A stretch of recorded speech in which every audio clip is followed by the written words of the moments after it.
Morning blues. It's Tuesday. It's 9:30. It's moist and muggy. And you're watching the Manchester Blue Breakfast Show with me, Laney. Hello. How are we all doing? Right, there is an unbelievable amount of stuff to get through this morning, so I am going to blitz through as much as we can before I keel over after handing out masks again to the handful of pregnant ladies who turned up at Wigan Infirmary last night. Right, I'm going to crack on. Being a gentleman, I've got to start with ladies first. So we've got the announcement with the Manchester City women. They've signed American international Sam Mewis. If anyone's watching who really follows the women's game, I really want to know if transfer fees are involved when it comes to the women's game, because I've seen a couple of outgoings so far with the women's team. I know one's gone to Portugal and one's gone to Anderlecht. Just signings coming in, always, there's a name mentioned, but there's never a transfer fee. So if anyone's watching who knows the answer to that, let us know in the comments. But yeah, Sam Mewis has just signed. Oh, Emma Meredith, thank you. So it's not disclosed. Belting. Okay, so yeah, we've signed Sam Mewis, American international. I mentioned on a previous show that I think it's good that we're getting some Americans in, because obviously the sort of attitude that the Americans have to sport is it's a very winning mentality.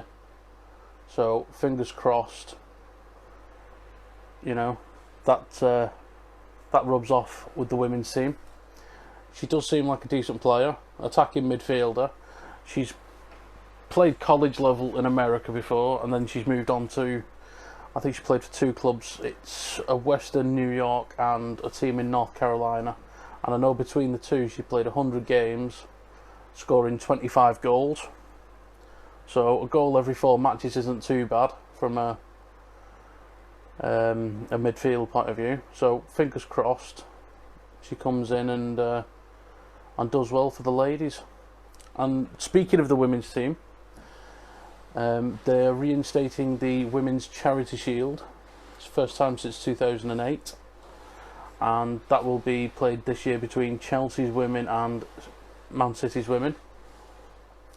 It's a bit harsh what happened with the league this year. Obviously with the COVID pandemic, the Women's League was awarded to Chelsea on a points per game basis. They played one game less than City, but I think they were a point behind City's women, so on that basis they were awarded it, which I think is a bit harsh, but lo and behold. And because obviously City's women are the current Women's FA Cup holders, they will be representing the FA Cup winners in that Charity Shield, and that match is going to be broadcast on BBC, and it's going to take place on the 29th of August before the Men's Charity Shield, which should be good. It's a bit of a curtain raiser. And if anyone hasn't watched women's football before, give it a go, because you would be amazed at how good it is. I know it gets a lot of stick from some people. It's well worth a watch. It's so entertaining, and to some extent, it's you look at them and they're better than some of the blokes, which I think is interesting. So I've read it last week. I think I touched on it on last week's podcast. The one of the Dutch teams, I think they're in the third tier of Holland. I know they're like semi-pro or amateur. They've won a case to allow a woman to play for their men's team, so it's going to be like the first mixed team, if you like, which I think is good for the sport. I've always said, if you're good enough, so be it, you know. But yeah, so that's that bit out of the way. Now then, moving on to the men's team. John Stones, I'm going to talk about first. Bit confusing what's going on with John. Obviously, we all know his injury problems and his problems off the pitch. The last sort of 12-18 months. There's been reports in different newspapers, different media outlets, that he's looking at, or teams like Arsenal and Chelsea have been linked with him. I know Dan Fielden has said that he'd love him to go to Leeds, because I know Leeds expressed a bit of interest. But then he's come out on his Instagram, and because obviously it was 4 years ago, yesterday that he signed for the club. He's said how much he's enjoying his football in Manchester, and he wants to stay here, and he wants to prove his point, if you like. So, what do we reckon, Blues? Do we think it's worth keeping him for another season or two? Would you be happy to cash in on him for 20 million? Do you think he's worth more than that? Would you keep him? Would you sell him? Personally, I've said this before. I know he's saying he's happy in training and wants to be here, but I think we should honestly just cash in now. To be honest, I wouldn't even care if it was 10 million. It's not a mark against him as such. He's we'll always remember him for that goal line clearance against Liverpool, and his heart might be there, but his mind, bless him, I don't think his mind is in it anymore. After everything that's gone on in his private life, it's I think it's a real shame for him, and I think it's just unfair to keep him at the club, especially if he's got an opportunity where he can get a fresh start. And I know, like I said, Dan's mentioned him going to Leeds. That'll probably be an amazing move for him. He'd be a big player for Leeds United. Get a chance to really show what he can do again and be that superstar, because I don't think he'll ever be that at City. So, got a couple. So we've got Marshall Rogers saying give him another chance. If he's rubbish, get rid. See, to me, I think he's had 4 years. But Paul Nicholls, depends on who we bring in. I'd sell and give Adarabioyo a shot. I agree with that. I think Tosin has done a brilliant job at Blackburn last season. He was a standout player in a lot of games. I listened to him, especially since the restart. I've listened to quite a few of the matches on Radio Lancashire, and he's done really well. So why not? Especially if it's just as a backup player, bring him on as a substitute, give him a couple of league cup games and what have you. Definitely. Also, Christopher's selling for 30 mil, cash in whilst we can get something for him. Wish him all the best, but needs a new start where he can play. Yeah, I think that's my sentiment entirely. Let him go. He hasn't worked out after 4 years. Can't see anything changing. No.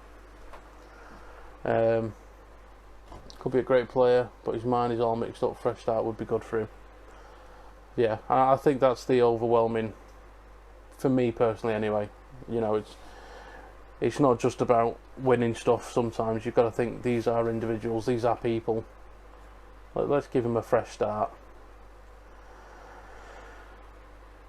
Moving on from that, with John Stones, the other centre back in question at the moment is Eric Garcia.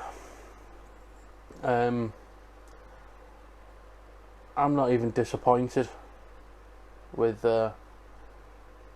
his decision. I'm thoroughly pissed off. I don't usually swear on these morning shows, but that's how strongly I feel about this situation.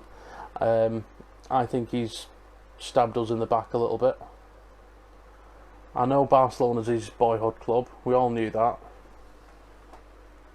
But then you look at Phil Foden. Phil Foden started off at his boyhood club as Man City.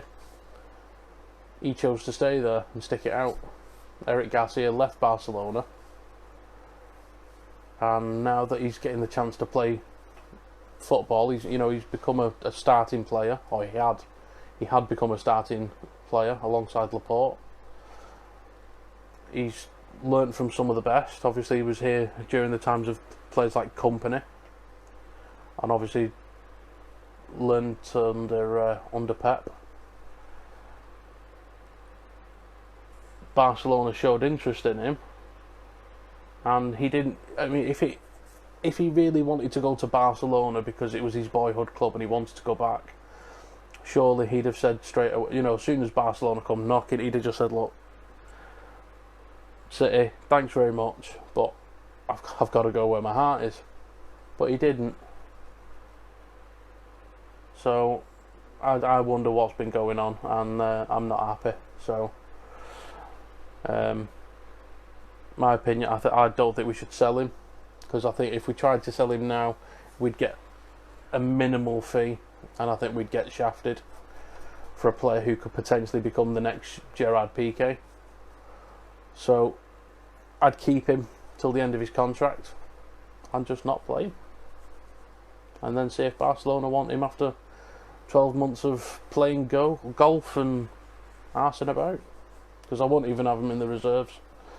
I think it's about time we got a team now that really just wanted to play for the club. I really do. It's about time. We've got so many that are here 1 minute and then wanting to move on. I know City Dave has mentioned us as being basically a stepping stone. I think we're better than that. Why should we be a stepping stone for players? We've won the Premier League numerous times. We've won the League Cup, won the FA Cup. We do well in the Champions League every year. Why should we be the stepping stone? So yeah, that's my opinion. I see some coming through. I forgot. Over stepped into our first team, then as soon as he come calling, he's given a beckoning call. Yeah. Exactly. Corey, that is exactly how I feel, mate. If he'd have given us a good few years of service, you'd have been happy, yeah. But it's like as soon as he shows a bit of promise, he's off. Lorraine said we'll win the Champions League. It's funny you mentioned that, because that's actually my next topic, is about the Champions League. So I will come on to that in a minute, Lorraine. We've got my dad. Oh, he's quite active this morning. Bloody hell. Tapped up another Sane fiasco. Yeah, I think that's had something to do with it. Obviously, if he's a Barcelona fan, he's come from Barcelona. It's not as if he's ever going to cut ties with them. He'd have had contacts, and he's probably got family still over in Spain who'll be having little things said to them. I think this tapping up stuff goes on so much throughout Europe, and yet it seems to go unpunished. I mean, just look at Leroy Sané. That was publicly tapping up for nearly 12 months, just over 12 months. And yet, obviously, because Bayern Munich are one of the elites and one of UEFA's, little goody two-shoes, they get away with it. It'd be interesting to see what would happen if it was the other way around, that it was City tapping players up in that kind of manner. But obviously I can't see that ever happening. So yeah, the Champions League's just been brought up. Now, yesterday I was listening to Talking Balls, like I normally do, on Radio Manchester, and the City fan on there, his name's Kyle Walker. He's not the Kyle Walker, but his name's Kyle Walker, and he was going on about there was a rant or rave. They do a thing called rant or rave, and they get 60 seconds to either rant or rave about whatever topic. And he was raving about Gabriel Jesus and his performance against Madrid, and other performances this season, to be fair. He labelled him as a centre forward, which I still adamantly swear that he's not a centre forward. He is an inside forward or a wide forward. But either way, he said how good he was, which I'm sure we can all agree Gabriel Jesus has proved himself. You know, he might not be the most prolific goal scorer, but he certainly puts the shift in. The goals against Real Madrid, half gifts by Rafael Varane, half all down to the pressing work of Jesus. But he went on in this rave, and he finished it by saying we're going to win the Champions League because we're that good and he's that good and blah blah blah. I don't think the players we've got have got anything to do with us winning the Champions League this season. I don't think the players have got anything to do with it. I don't think the fact that it's going to be held in Lisbon as a straight knockout and, you know, no more two-leg issues. The reason we will win the Champions League this year, if ever, is just because of the way it's been set up. It is true Man City. The writing's on the wall. I mean, I've been supporting City for over 20 years. No, morning Ian, Mr. Cheeseman. Yeah, I've been watching City now for over 20 years, and I know my dad's been watching them for over 60 years.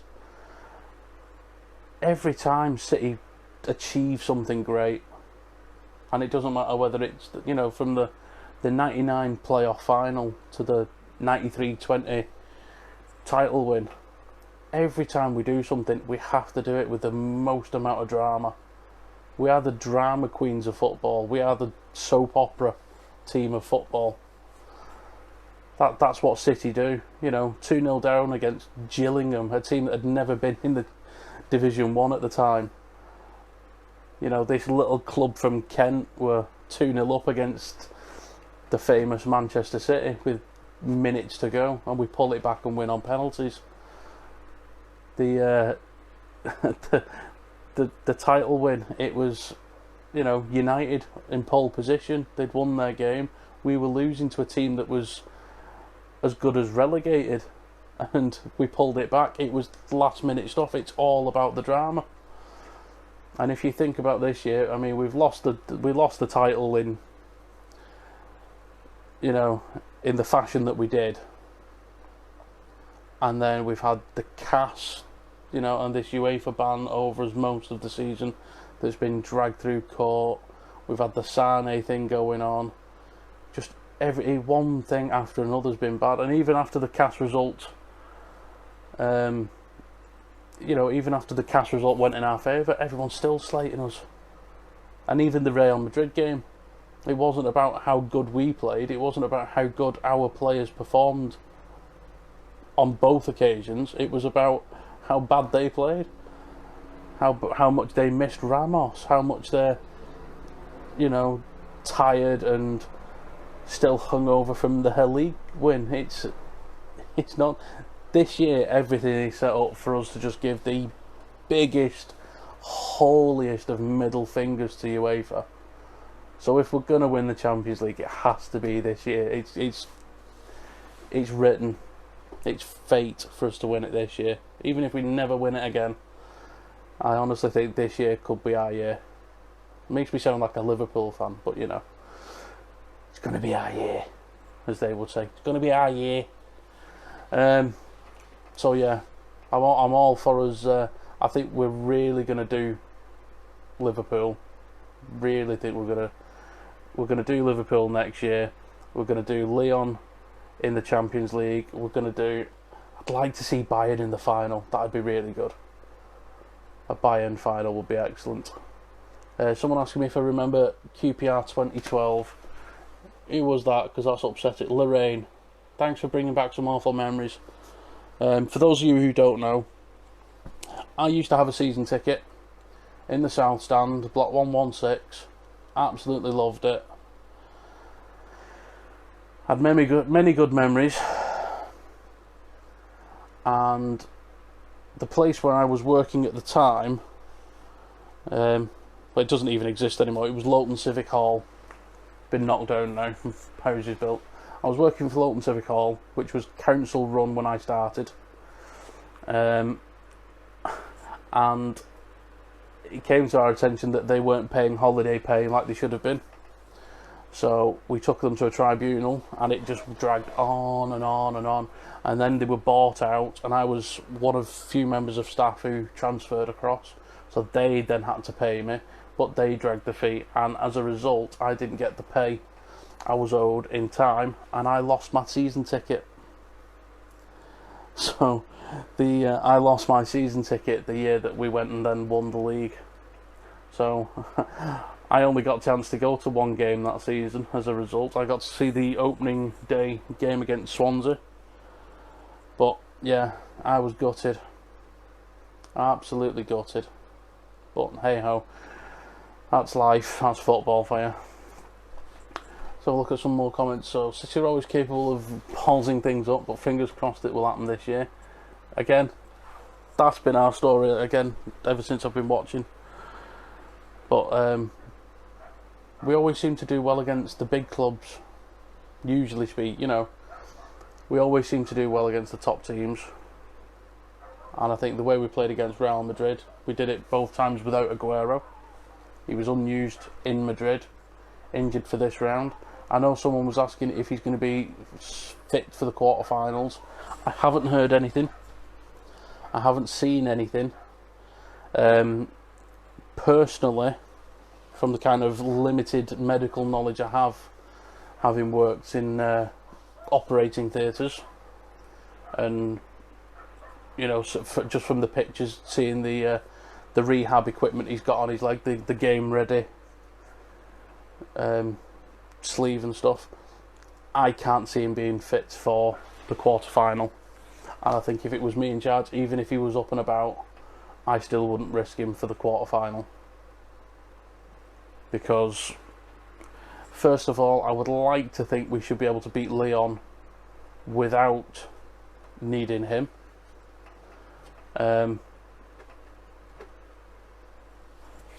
Lyon haven't even qualified for Europe next season. They finished 7th in the French league. So yes, they managed to beat Juventus, but I think that there was that on away goals. You know, it was that they only scraped through. It's still obviously it's still no easy task against Juventus, but then I'm put it this way: I'm confident against Lyon. So hopefully we'll beat Lyon, and then it would be nice to see him make an appearance for the semi-final, which Paul Nicholls has just been informed me we can't play Bayern in the final, so it would have to be the semis. So yeah, I'll take Bayern Munich in the semi-finals. That would be good. And yeah, Craig Williams, just zoom in on Sane's face. Yeah, you make the wrong choice, my friend. So yeah, all fingers crossed. We'll see what happens with the Champions League, but I am confident this year. Really confident. Speaking of Lyon, I know Dan Halifax, one of the admins, he was asking the question about Hussein, whatever his surname is. Every time I look at it, I can't pronounce it properly. I think I'm just going to say Ua, because that's kind of what it looks like. But the one of their prized midfielders, he's 22. Like I said, Lyon haven't done much in the league this year. You know, they're not even going to qualify for Europe unless they win the Champions League, obviously. Apparently they're going to have to sell players, and they're going to lose some of their best players, and he's touted as one of them. And City have been linked with him since last season, after we played them, and Pep said how good he was. I honestly can't see us signing him. First of all, I don't know why we need signing. Obviously, we've got Phil Foden taking over from David Silva, and if you look in the central midfield, you've got Foden and Kevin De Bruyne. You've got Ilkay Gundogan, and you've got Bernardo Silva, you know, it's one of those debatable whether he plays best in the middle or on the wing. I think he plays better in centre midfield. But we have an array of talent and other players who can play there. You know, Rodri, even Fernandinho can play it up that end if needs be. Why would we want to buy another centre midfielder? Especially when they're looking at 54 million for him. You know. There you go, Paul Nicholls, nail on the head. He's a good player, but we don't need him. Put the money towards a striker, and I think that's what we need to do. You know, Jesus is great, but he's not a clinical striker. Certainly not in the Premier League. He's not an out-and-out striker. Good in Europe, but we need a man up top. I'm not going to go into who we should buy as a striker because I've been there, I've done that. Everyone knows my opinions on that. So yeah, I think we should fund the money elsewhere, and I still think we need another centre half, especially if Eric Garcia is leaving, and I think either Stones or Otamendi, possibly both, could leave as well. So it would be good to see a new centre back coming in, as well as Nathan Ake. I'd still highly rate Nicholas Stark from Hertha Berlin. I'd love to see him come to City. I think he's a much lower profile player, because obviously at the minute it's players like that Skriniar, or who's mentioned from Milan, and Koulibaly was mentioned up until the other night, and now City have cancelled their meeting with Napoli. That was quite funny. I think the admins yesterday were saying what a way to put him in the shop window. But nah, I've always had my doubts about Koulibaly, and I think that match proved my point. First time in 5 years that a team's genuinely been looking at buying him. The world's eye has been on him, and he flopped. So I think he'll be staying at Napoli. Nicholas Stark from Hertha Berlin. He's a young lad. I think he's only 24, 25. Good in the air, good in the challenge, and although he's a very no-nonsense kind of centre-back, his passing's always above 80%, so he can play with the ball at his feet. And I mentioned this yesterday, he reminds me very much of a young Vincent Kompany.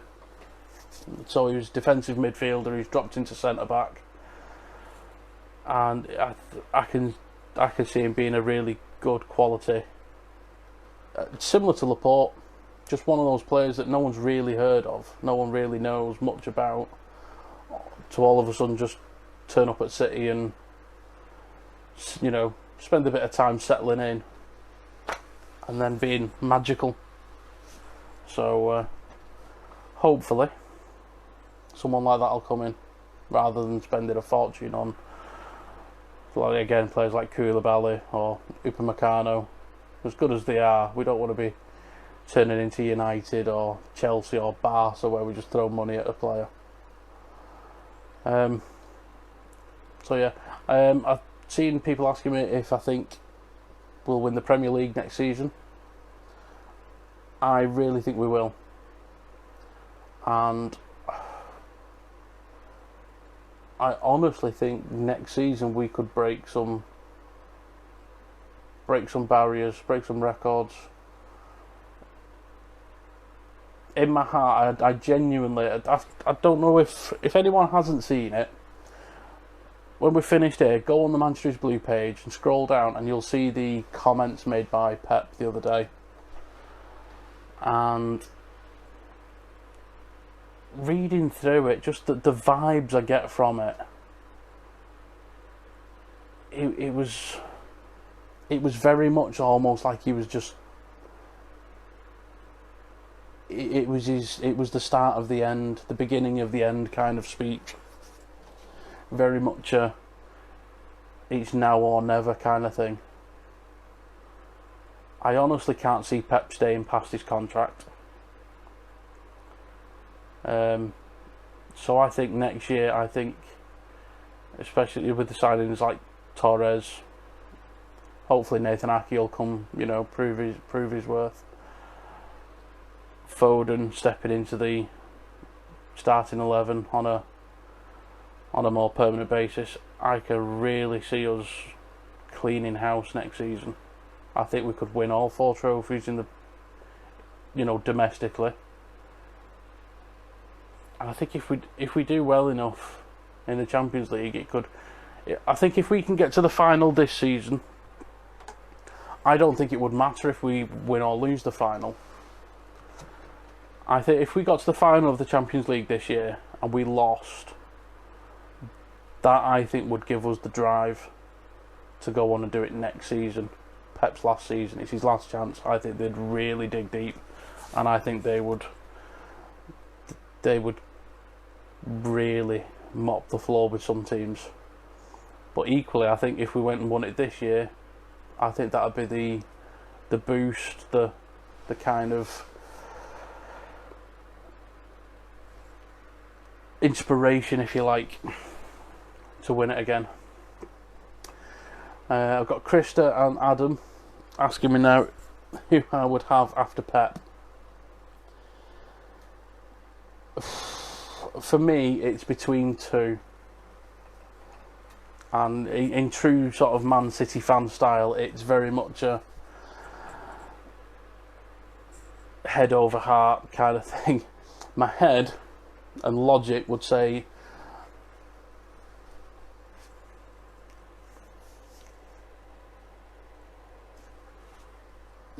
this is the bit where it's my oh, there we go, Julian Nagelsmann.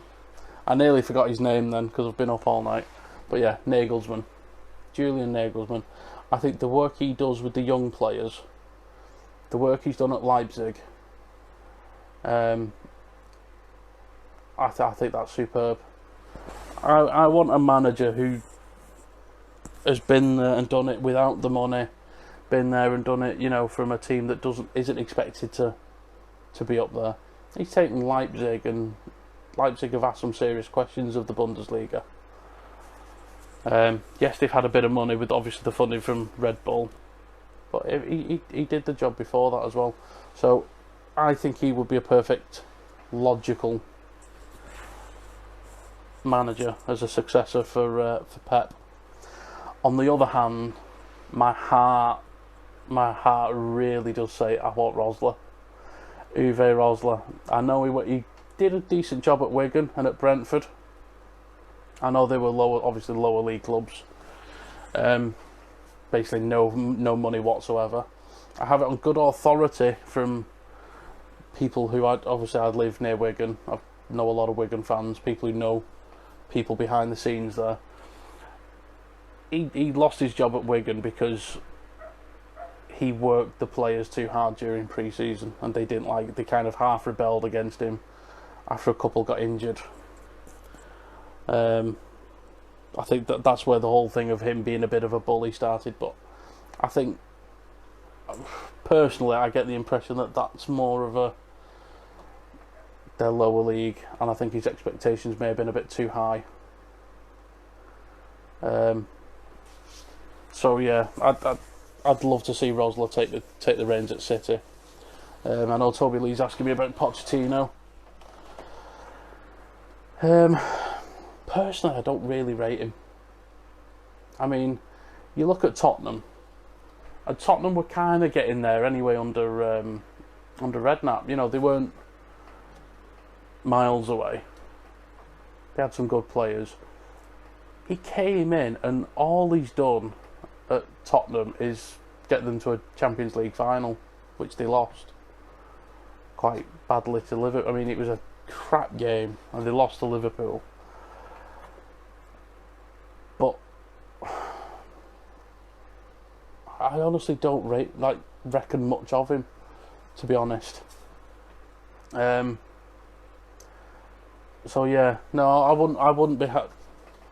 I probably wouldn't whinge and complain. I'd let Pochettino have a chance, but no, I wouldn't. Nah, I don't think I'd have Pochettino at City if it was my choice. Tom Brunt, morning mate. My thoughts on David Silva going to Lazio.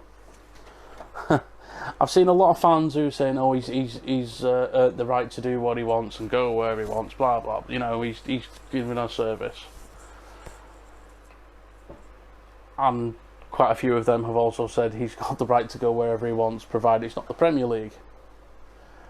I'd love to know what they would be saying if he'd agreed to sign for someone like Barcelona, or Real, or Bayern Munich.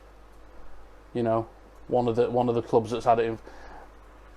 I'm not happy. David Silva was that player who, he was so humble.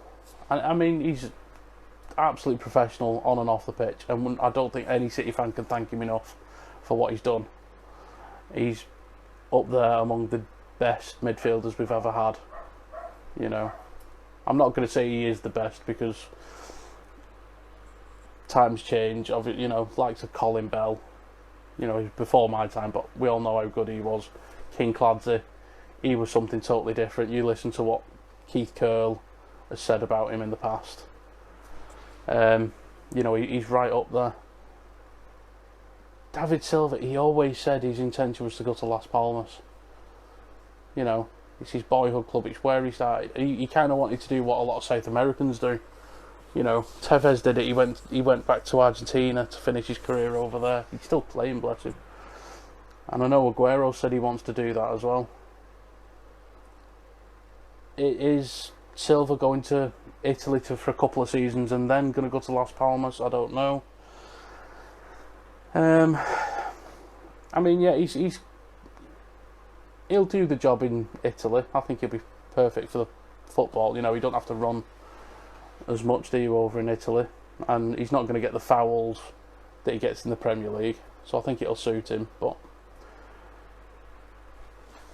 I don't know. I've got, for me personally, there's any world class player to the caliber that David Silva is, where you're that living legend. When you come to the end, you've got three choices to make. It's got to be one of three choices. You either retire at that club.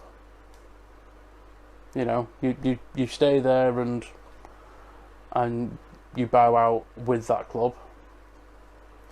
That's option one. Option two is you go back to the club where it all started. You know, the club that sort of set you off on your way on your footballing career, and you know, just give something back to them. Or three, you go to a league like the MLS just to try and, you know, improve the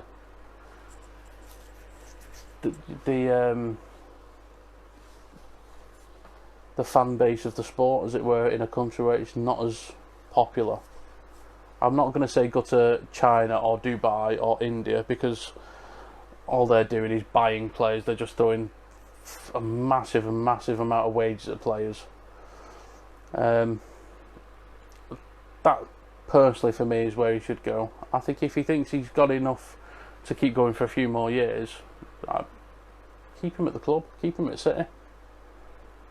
You know, he could still be passing knowledge on to our younger players. He could still be passing knowledge on to Phil Foden. He could probably still play a part. You know, the last thing I want to happen is for him to go to Lazio and become a bit of a flop, because that's kind of what Kompany's done. You know, bless him, he's gone to Anderlecht and it's not worked for him. So that's the last thing I want to happen. I mean, wherever he goes and whatever he does, we'll wish him good luck. Obviously, because it's Merlin, innit? But time will tell. Obviously, at the end of the day, anywhere in Italy is better than Mank, innit? You know, weather-wise, shopping, food. So I can't blame him for that either. I know he's given his heart and soul to City for 10 years.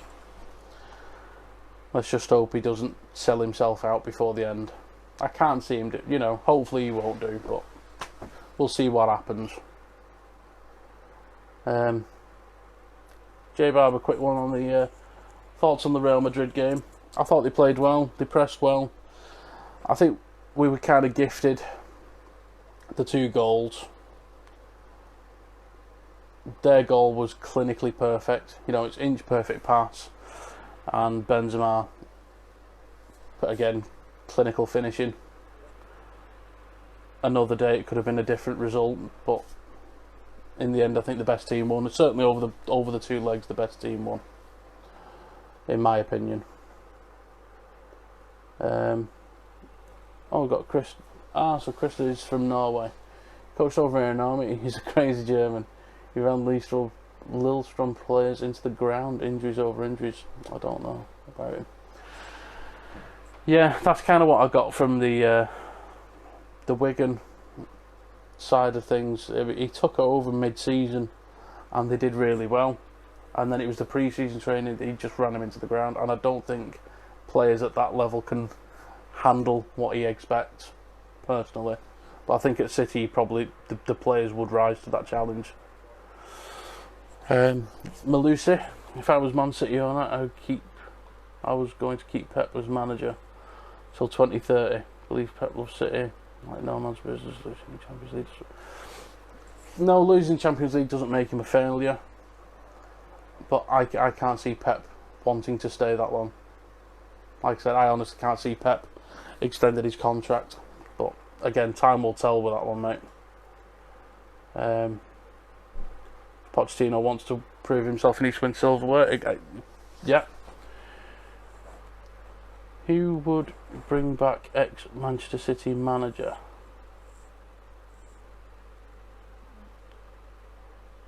Lorraine, so I take it from that you mean, is there an ex-Man City manager I would bring back? Off the top of my head, there's 2. I'd bring back Kevin Keegan, just to see if he could actually ever win a Premier League as a manager. And the other one is I'd bring back Mark Hughes. Because at the end of the day, from my point of view, Mark Hughes started this revolution. You know, the owners came in, he bought players like Company, he bought Barry, you know, he bought De Jong. There's so many players, Tevez, so many players that went and won the Premier League under Mancini were already there from Mark Hughes. So it'd be good to see what he'd do with the current, you know. But that's me personally. I know that's not going to be the most popular opinion. Just going to go through more of these. I'm going to be wrapping this up in a minute because I am knackered. Garcia once said he won't extend his contract if Pep don't guarantee he's staying. Thoughts on this? Not many mention it. Well, again, that's it. But to me, that's just showing. I mean, he's not exactly following Pep. You know, I mean, Pep leaves at the end of the year, for instance. What, you know, what's he going to do then? Just wait to see where Pep Guardiola goes and sign for him. City Dave mentioned it about Torres, this new Ferran Torres. He said himself he wants to play under Guardiola. Okay, he wants to come to Guardiola and play for him. So City Dave's argument is, as a 20-year-old, why would you sign such a long deal if Pep isn't intending on staying? Which is a fair enough assessment. My answer to that, though, is that I can see Pep staying next season and seeing out the rest of his contract, like he said, and then I can see him leaving City and basically doing nothing for 12 months, just relaxing, enjoying, recuperating, growing his hair back, and then I can honestly see him going to either Brazil or Spain as international manager. Because if you think about it, he's done it he's won stuff in Germany in the Bundesliga, he's done it in Spain, and now he's done it in England. So the top 3 European leagues he's done it in. Italy, the only team I think that could really afford him and that could offer him the funds to do what he'd want is Juventus, and they've just got Pirlo on a 2-year deal, so he won't be going to Juventus. I don't think the other clubs have got the money to entice him, you know, the projects to build. He's not going to go to bloody France, is he? Likes of all the Paris Saint-Germain winning stuff, and that's not exactly much of a challenge. There's nothing for him to prove. And again, you then start looking at places like Holland. Half of me thinks that Ajax could be a possible target for him, but again, they don't really spend loads and loads of money, so I can't really see him going to Holland either. I honestly think his next step will be international management. Luke's saying he just doesn't think it's hands-on enough for Pep. He likes the day-to-day management. Well, that's true, but then, like I said, I think he just wants to go out and conquer the world and show he can do this and this and this. I don't think there's anywhere else left in Europe for him to prove that. So I think either he's going to commit and, I mean, maybe it would be nice if he'd commit to City and say, yeah, I'll do this for you know, for the next 5-10 years.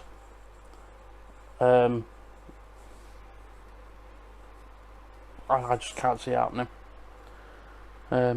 So he won't coach Spain. His heart is in Catalan. Sorry, yeah, yeah. Just to reiterate, when I said he'll go to Brazil or Spain, I did mean he'll.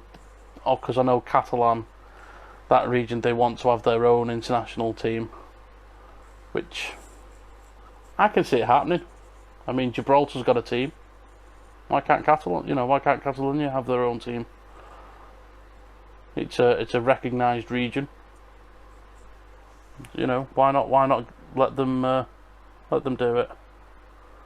So that's my opinion on Pep anyway. We'll see what happens with him, but I can't see him staying any longer than the next 12 months. So I think with that I'm going to wrap it up because I am knackered. It's been a long night.